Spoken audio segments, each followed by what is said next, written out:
Bom, galera, então a gente já viu aí processo de degradação do solo, tanto acelerado, né, com ação antrópica, quanto natural. Agora a gente tem que falar um pouquinho das estratégias a curto, médio e longo prazo para recuperação dessas aulas. Então aqui vai ser demonstrado algumas estratégias de recuperação de áreas. Lembrando que não todas, mas algumas a gente vai estar observando. Aqui tem o documento que foi baseado nessa aula, tá? Se alguém quiser pesquisar, procurar, fique à vontade. Então, vamos começar falando um pouquinho de estratégias de curto prazo, né? Essas estratégias, elas adotam tecnologias que visam a pronta recuperação das áreas, né? Então, vamos começar pensando em áreas que eu preciso fazer a correção da acidez desse solo. Então, lembrando que tudo começa com uma análise de solo, né? Primeiro passo sempre é fazer a análise daquele meu solo, observar como é que está quimicamente e fisicamente aquele meu solo. Então, se eu preciso fazer a correção da acidez, a gente vai utilizar o calcário, né? Ou dolomítico ou calcítico, dependendo da necessidade daquele meu solo. Também posso fazer o plantio de algumas leguminosas, né? Porque elas são ricas em matéria orgânica e nitrogênio e vão ajudar bastante também na estruturação do solo devido ao sistema radicular das mesmas, né? E também fazer uma adubação química para que eu equilibre esse solo, para que eu tenha uma reposição do fósforo e do potássio nesse meu solo, né?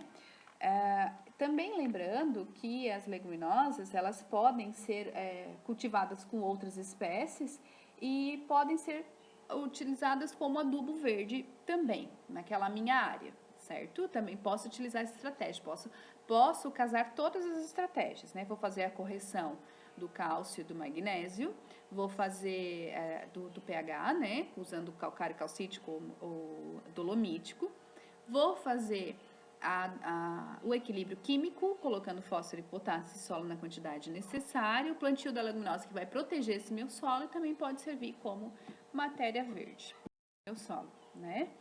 Outra estratégia que eu posso utilizar é a adubação orgânica, né, na recuperação dos solos, porque vai desencadear várias reações benéficas naquele meu solo, como por exemplo o aumento da atividade microbiana, que traz aí muitos benefícios que a gente já estudou, né?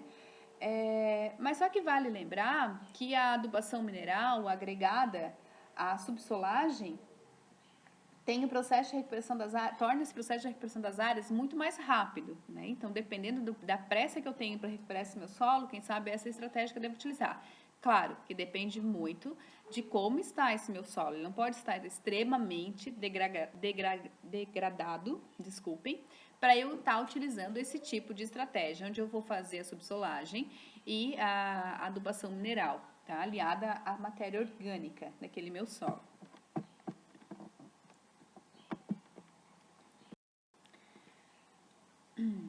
A adubação mineral, orgânica ou adubação verde, elas garantem boa produtividade e contribuem muito para eu estar fazendo a recuperação desse meu solo, tá? Só que eu também não posso esquecer de estar corrigindo fatores que são responsáveis pela degradação. Eu não posso somente ir lá fazer correção orgânica, correção química, pH daquele meu solo e continuar deixando os fatores que degradam aquele meu solo lá. Então, eu tenho que fazer controle de invasor, eu tenho que fazer plantio das forrageiras, tenho que fazer adubação de manutenção, não somente no começo, né? Substituição das forrageiras sempre que necessário. Então, eu tenho que estar cuidando daquele meu solo. A partir do momento que eu começo uma estratégia de recuperação, é cuidado constante naquele meu solo. Então, vamos falar um pouquinho das estratégias de recuperação a médio prazo, né? Quais são essas estratégias de recuperação a médio prazo, né? Por exemplo, vamos falar de pastagem. Daí, dependendo da minha área, tem uma área lá com pastagem e ela está degradada e eu preciso fazer recuperação dessas áreas. Então, o mais indicado é a introdução lavoura-pecuária ou a introdução dos sistemas silvipastoris, né? Nesses casos. Já para outros sistemas, eu posso estar utilizando os agroflorestais, sistemas agroflorestais, porque eles permitem um tempo menor para a recuperação do solo, né? Além do aproveitamento econômico ser praticamente imediato nesses sistemas agroflorestais. Quando eu introduzo árvores em pastagens, o que eu estou objetivando? Melhorar o ciclo dos nutrientes. Além disso, pessoal, tem o conforto térmico, né? Que para quem trabalha com animal sabe que é extremamente importante. Traz muito benefício para o animal, né? E vai agregar o valor nutritivo das pastagens, né? Do ponto de vista do retorno econômico, falando um pouquinho dessa parte, da viabilidade econômica, a integração lavoura-pecuária ela é mais segura para a recuperação dessas pastagens, utilizando esse tipo de estratégia, né?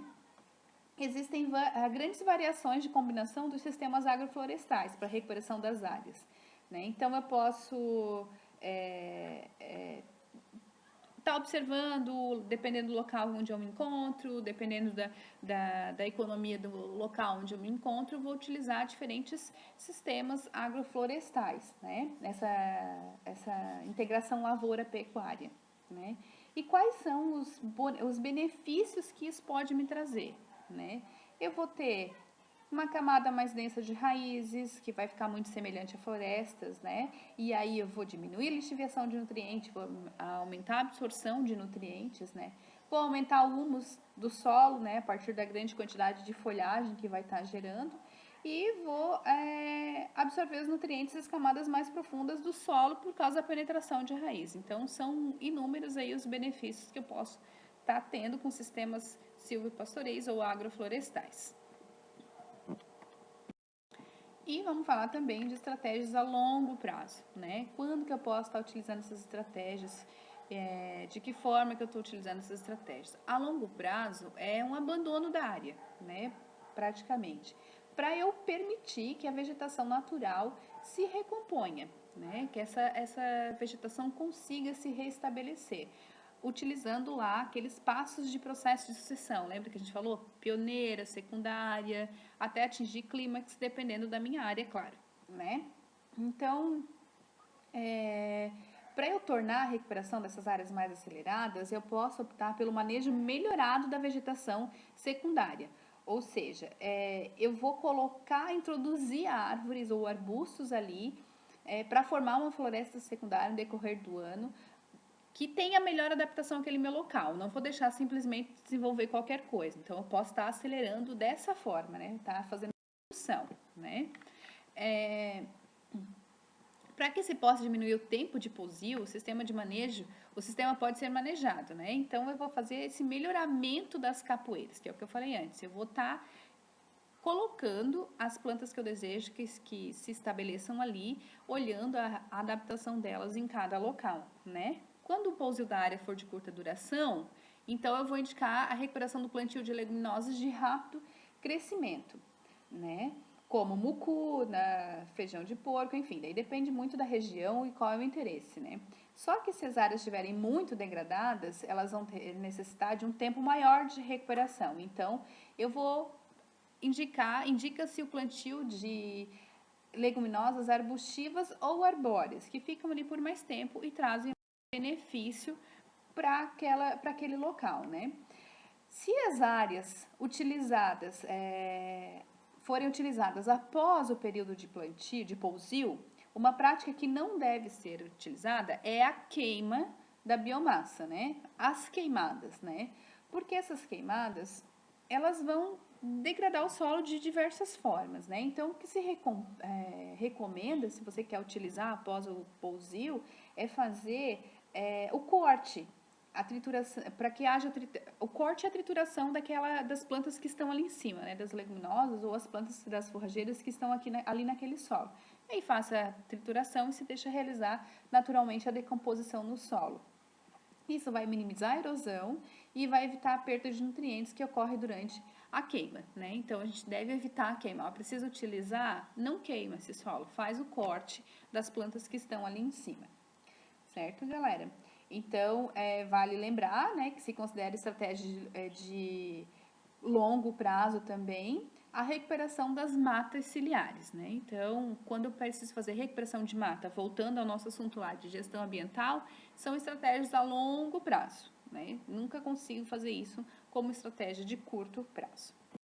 Então, resumindo, esses são os recursos que proporcionam estratégia para a recuperação das áreas, né? E aí a gente conheceu hoje algumas estratégias de curto, médio e longo prazo para estar iniciando o processo de recuperação dessas áreas, né? Lembrando que lá no desafio, vocês têm que lançar a mão de uma estratégia de curto prazo. O que pode ser feito? Só que, no entanto, relembrando, apesar de ser curto prazo, eu tenho que estar sempre pensando no amanhã. Eu vou realizar uma estratégia de curto prazo, mas eu preciso pensar no ano que vem, no ano subsequente, para que eu sempre esteja lançando mão de estratégias que mantenham a utilização daquele solo ao mesmo tempo que recuperem esse solo. Beleza? Era isso então, galera. Essa atividade de aprendizagem, desculpa, achei que eu tinha tirado desse slide.